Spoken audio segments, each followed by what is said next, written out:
햇살이 스며드는 작은 아파트.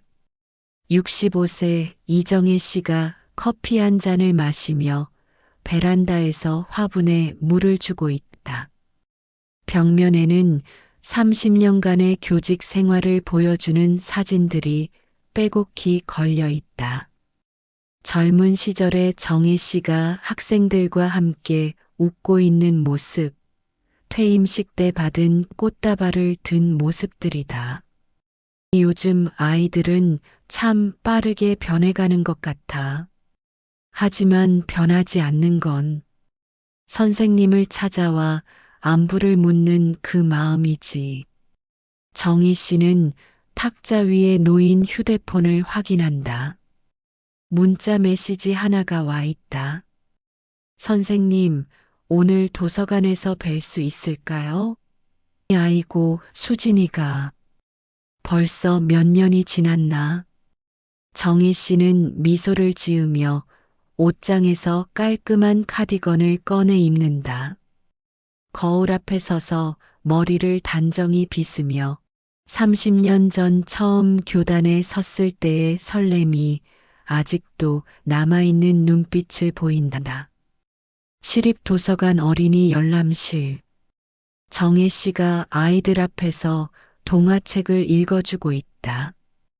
아이들의 초롱초롱한 눈빛이 그녀를 향해 모여 있다.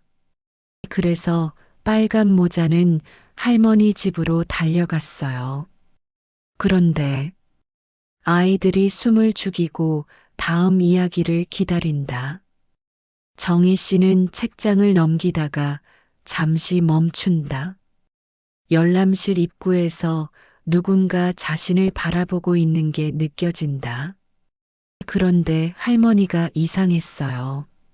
목소리도 다르고 이빨도 하얗고 뾰족했거든요. 아이 중 한 명이 손을 번쩍 든다. 선생님, 그게 늑대예요. 맞아요. 바로 늑대였어요. 때로는 우리가 믿는 사람이 진짜 그 사람이 아닐 수도 있답니다. 이 대사를 하며 정희 씨는 무의식적으로 입구 쪽을 힐끗 본다. 하지만 아무도 없다. 동화 읽기가 끝나고 정희 씨는 책을 정리하며 사서에게 말한다. 오늘 일찍 나가봐야겠어요. 은행에 들를 일이 있어서요. 네, 선생님. 언제나 수고 많으세요. 아이들이 선생님 동화 시간을 정말 좋아해요.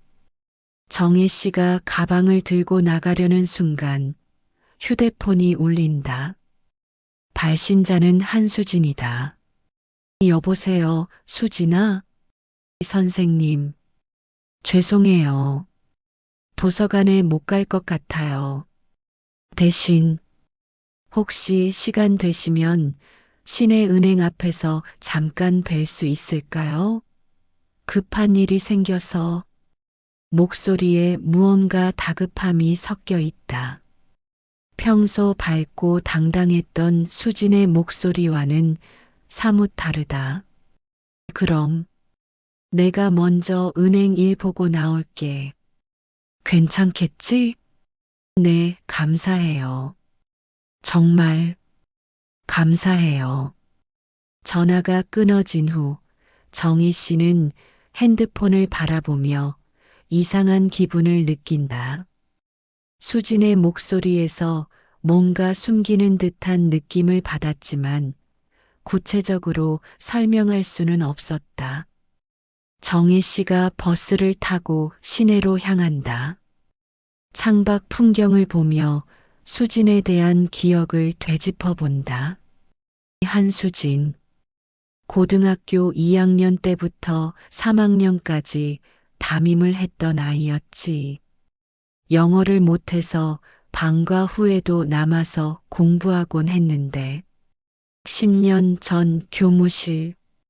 젊은 수진이 정희 씨 앞에서 영어 단어를 외우고 있다. 선생님, 저 정말 대학 갈 수 있을까요? 물론이야.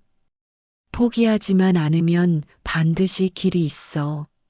선생님은 정말 천사 같아요. 제가 커서도 선생님처럼 다른 사람을 도와주는 사람이 될게요.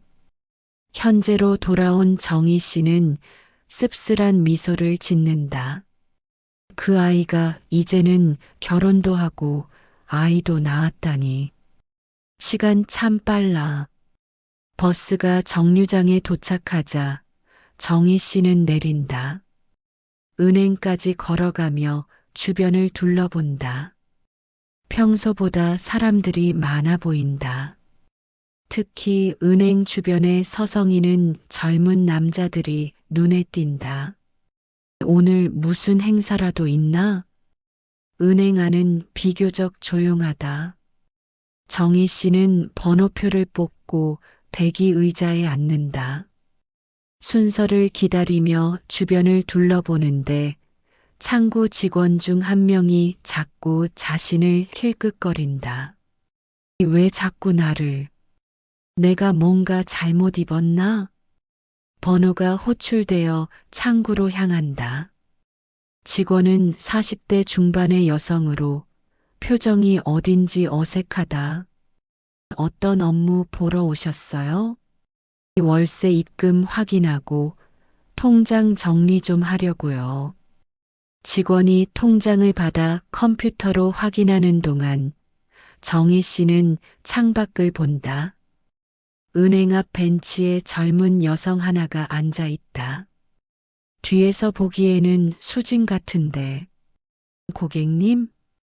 정혜 씨가 고개를 돌리자 직원이 통장과 함께 작은 쪽지를 건넨다. 직원의 눈빛이 심각하다. 통장 확인해 보세요. 정희 씨는 쪽지를 펼쳐본다. 고개 들지 마세요. 지금 당신을 지켜보는 사람들이 있습니다. 곧 경찰이 올 예정입니다. 절대 밖으로 나가지 마세요. 순간 정희 씨의 등에 식은땀이 흐른다. 손이 떨리기 시작한다. 이게 무슨... 침착하세요. 혹시 최근에 누군가로부터 돈을 빌려달라는 부탁을 받으신 적이 있나요? 정희 씨는 수진의 전화를 떠올린다. 급한 일이 생겨서 아직 부탁받은 적은 없지만 혹시 한수진이라는 사람을 아세요? 직원의 표정이 더욱 굳어진다. 역시 고객님, 지금 밖에 있는 분이 그 한수진 씨가 맞나요? 정혜 씨가 창밖을 보려고 하자 직원이 손으로 막는다. 보지 마세요. 저희가 이미 확인했습니다.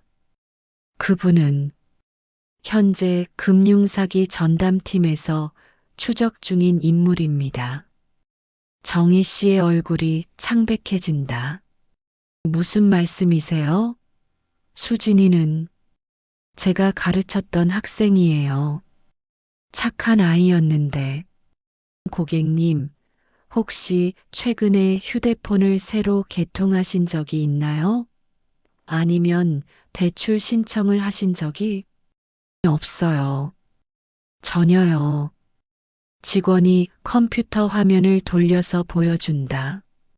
정혜 씨의 개인정보로 개통된 휴대폰 3개와 소액 대출 5건의 내역이 나타나 있다. 이게 뭐예요? 나는 이런 걸 한 적이 없어요. 이미 고객님 명의로 총 2,300만 원의 피해가 발생했습니다.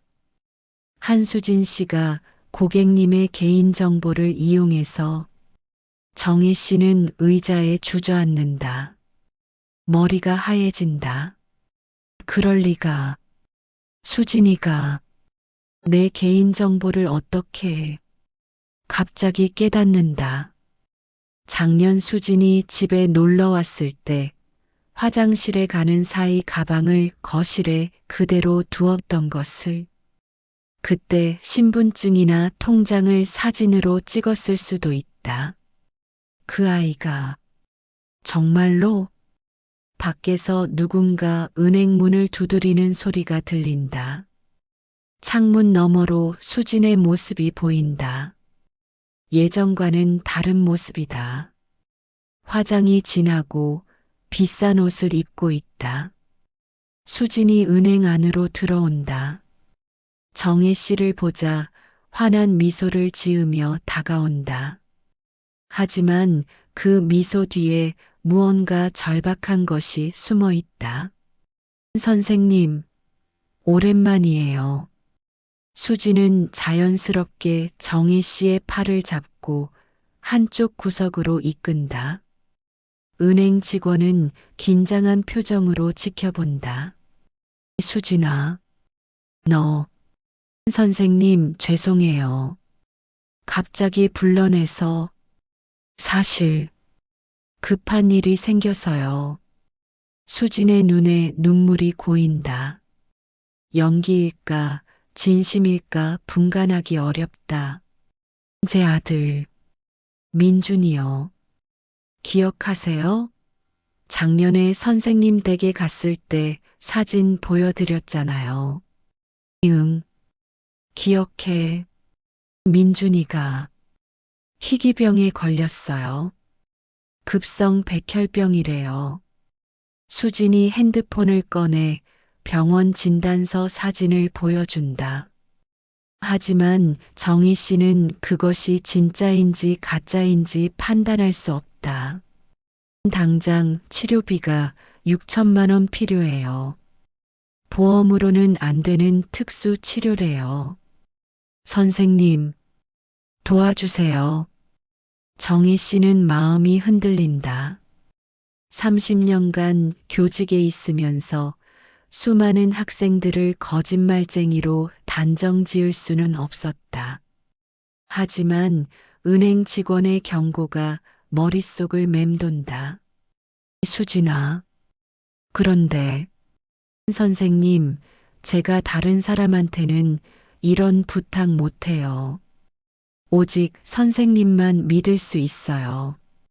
선생님이 없었다면 제가 대학도 못 갔을 거예요. 수진이 무릎을 꿇는다.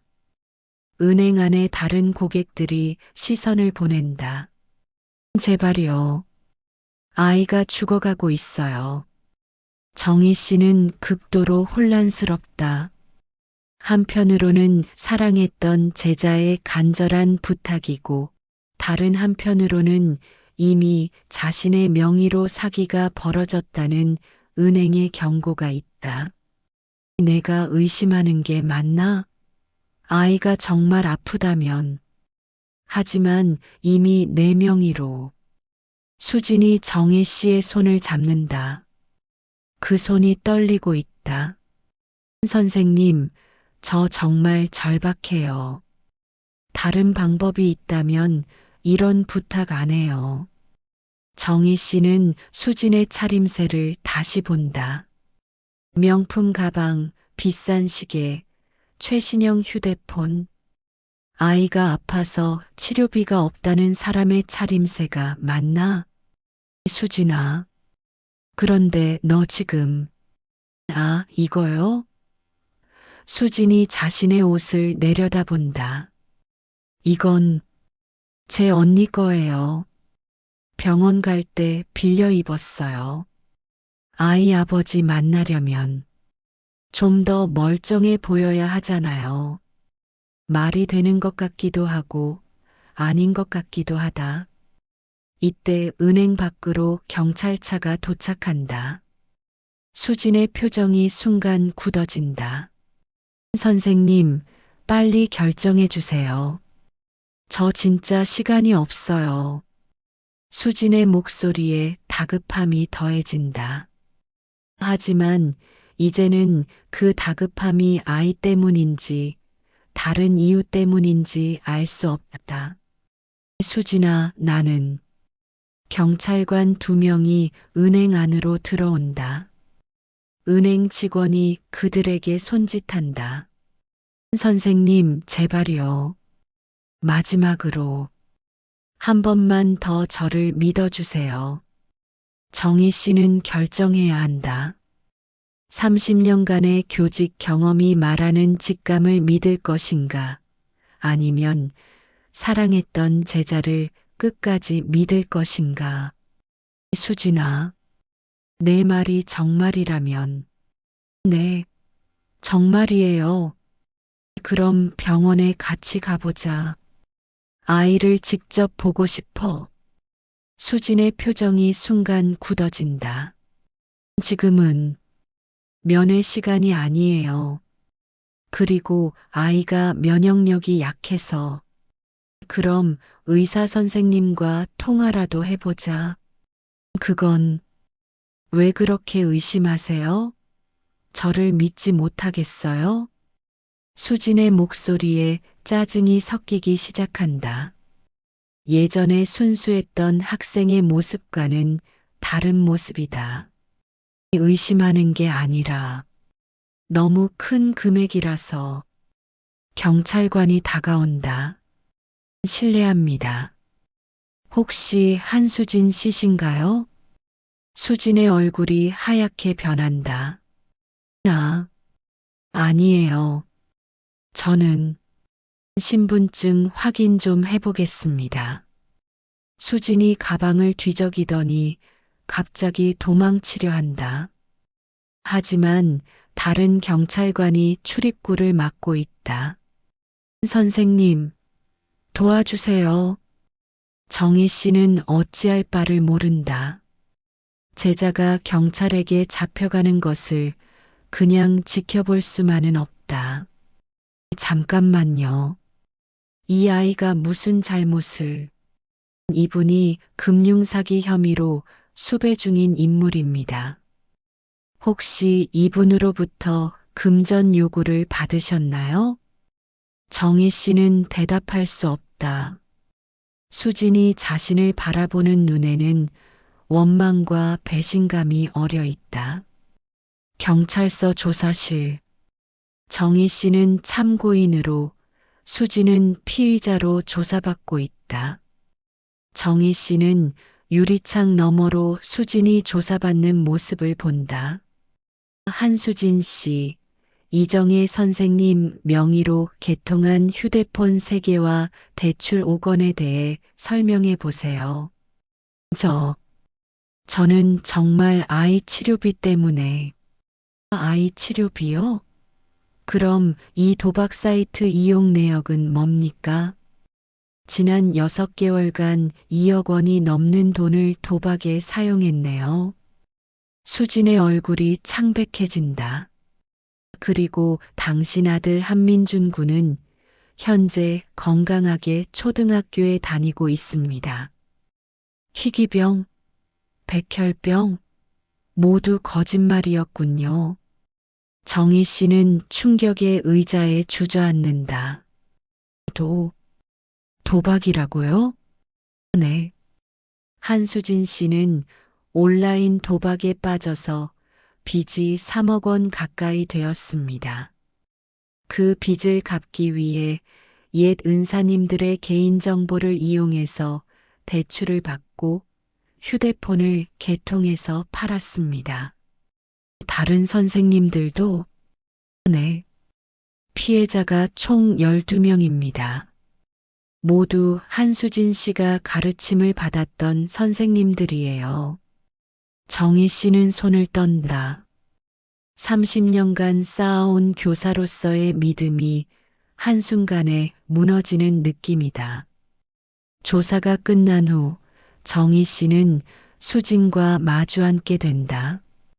수진은 더 이상 눈물을 글썽이지 않는다. 오히려 차갑고 딱딱한 표정이다. 수진아, 왜요? 선생님께서 항상 그러셨잖아요. 포기하지 마라, 방법은 있다고. 그게 이런 뜻이 아니었는데. 전 정말 절박했어요. 빚 때문에 거의 죽을 뻔했거든요. 그런데 선생님들은 다들 여유 있으시잖아요. 퇴직금에, 연금에. 수진의 목소리에 원망이 담겨 있다. 선생님이라면 믿어줄 줄 알았어요. 그리고 실제로 선생님들은 다 믿어주셨어요. 저를. 다른 선생님들도 속였구나. 속인 게 아니에요. 선생님들이 믿고 싶어 하셨어요. 내가 가르친 학생이 이럴 리 없다. 한 번만 더 믿어보자 하면서요. 정혜 씨는 말문이 막힌다. 선생님, 화나세요? 저도 화나요. 왜 선생님들은 저희가 어떻게 사는지는 관심 없으면서 가르쳤다고만 하세요? 우리가 관심이 없었다고? 졸업하고 나서 연락 한번 해보셨어요? 제가 결혼할 때 축하해 주셨어요? 아이 낳을 때 관심 가져주셨어요? 아무것도 모르시잖아요. 수진의 말에는 오랫동안 쌓인 서운함이 담겨 있다. 그러면서 갑자기 나타나서 도움 달라고 하니까 내 제자가 이럴 리 없다며 믿어주시고 우습지 않아요? 그럼 그때 교무실에서 공부하던 건 대학 가고 싶다던 것들도 다 거짓말이었니? 아니에요. 그건 진심이었어요. 수진의 목소리가 조금 부드러워진다. 전 정말 대학 가고 싶었고 선생님 같은 사람이 되고 싶었어요. 하지만 현실은 달랐어요. 무슨 말이야? 대학 갔지만 학비 때문에 아르바이트만 했어요. 졸업하고도 변변한 직장 못 구했고 결혼해서도 남편 월급으로는 애 키우기 힘들었어요. 수진이 고개를 숙인다. 그러다 온라인 도박을 알게 됐어요. 처음엔 정말 조금씩만 했는데 빠져나올 수가 없더라고요. 그래도 이렇게까지 할 필요는 없었잖니. 선생님은 몰라요. 빚쟁이들이 집 앞에서 기다리고 아이 학교까지 찾아올 때 어떤 기분인지. 수진의 눈에 다시 눈물이 맺힌다. 하지만 이번에는 진짜 눈물 같다. 저도 이러고 싶지 않았어요. 하지만 달리 방법이 없었어요. 나한테 솔직하게 말했으면 안 됐을까? 거짓말 말고 솔직하게 말했다면 도와주셨을까요? 도박비 때문에 돈 빌려주세요라고 하면 정희 씨는 대답할 수 없다. 아마도 도와주지 않았을 것이다. 그래서 거짓말할 수밖에 없었어요. 선생님들이 도와주실 수 있는 이유를 만들어야 했으니까. 집으로 돌아온 정희 씨는 서재에 앉아 있다. 벽에 걸린 30년간의 교직 사진들이 이제는 다르게 보인다. 정말로 학생들을 잘 가르쳤던 것일까? 아니면 그저 교실 안에서만 선생님 역할을 했던 것일까? 정희 씨는 오래된 앨범을 꺼낸다. 수진이 고등학생 때 사진이 나온다.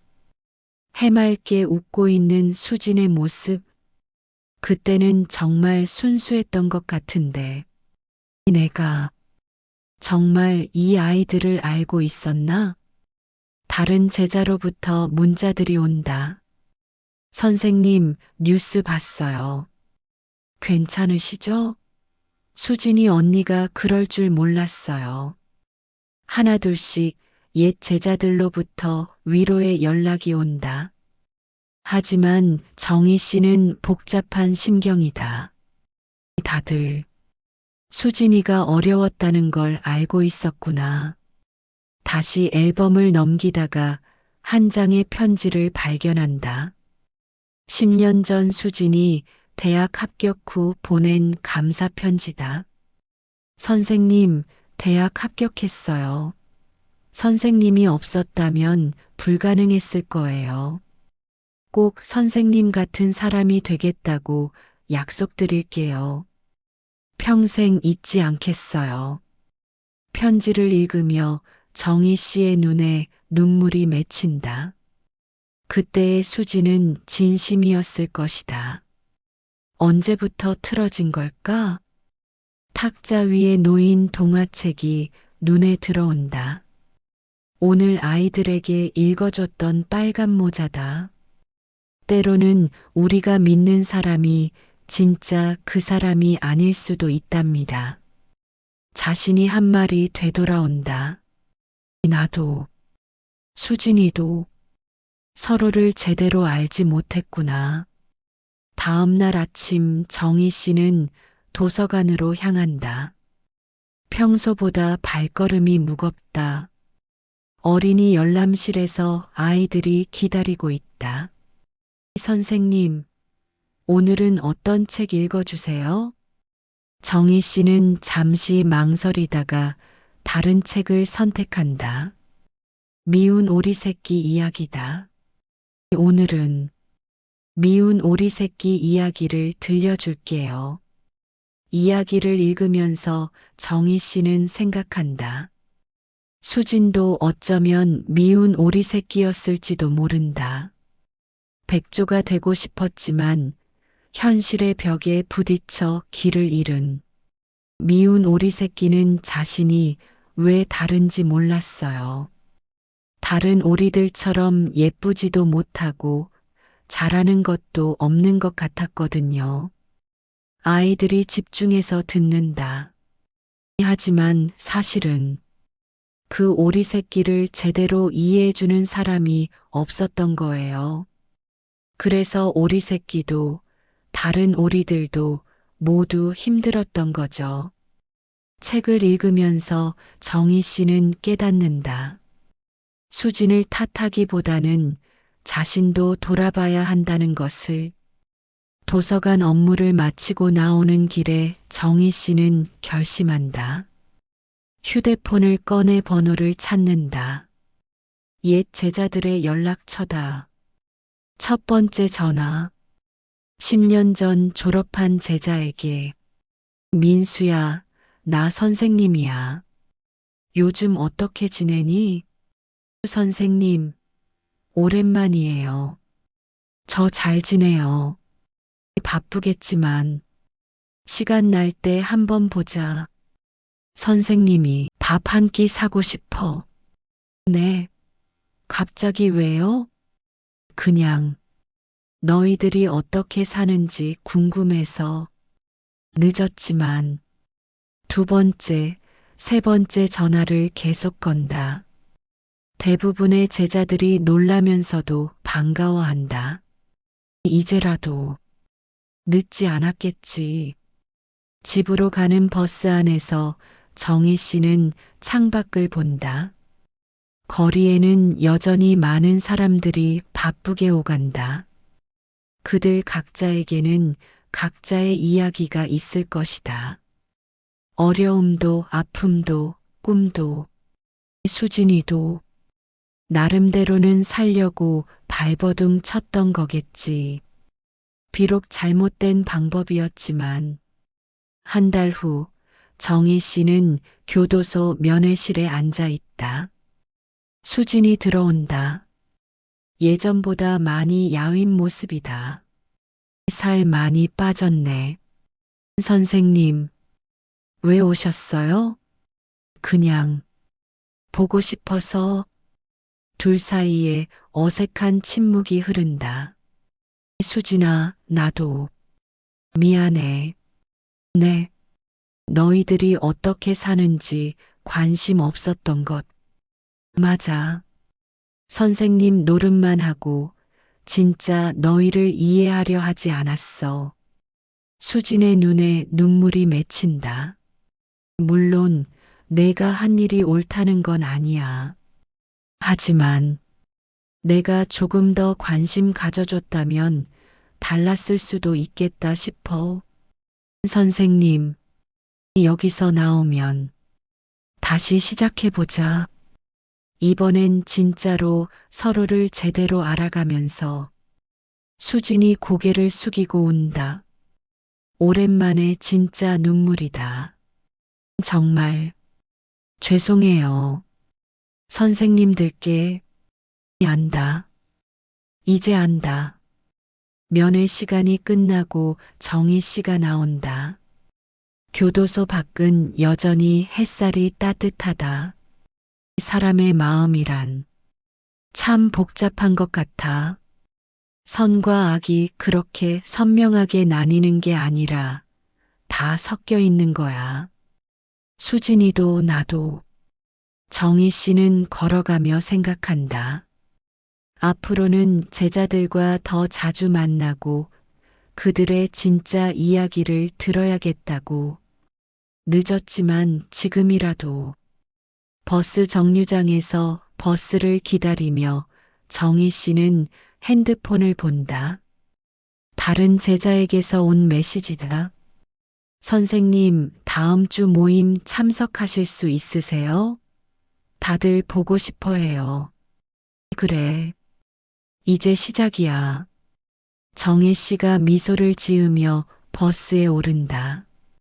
창밖으로는 일상을 살아가는 사람들의 모습이 보인다.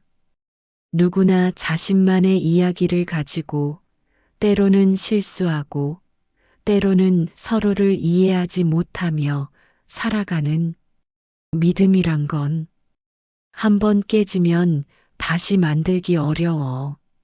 하지만 불가능한 건 아니야. 서로를 이해하려고 노력한다면 다시 시작할 수 있어. 현재 대한민국에서는 연간 2만여 건의 지인 사칭 금융사기가 발생하고 있습니다. 특히 60세 이상 고령자를 대상으로 한 피해가 전체의 40%를 차지합니다. 의심스러운 금전 요구를 받으셨다면 즉석에서 결정하지 마세요. 가족이나 은행에 먼저 상담하세요. 112 경찰 또는 금융감독원 1332에 신고하세요. 여러분의 소중한 재산과 관계를 지켜주세요.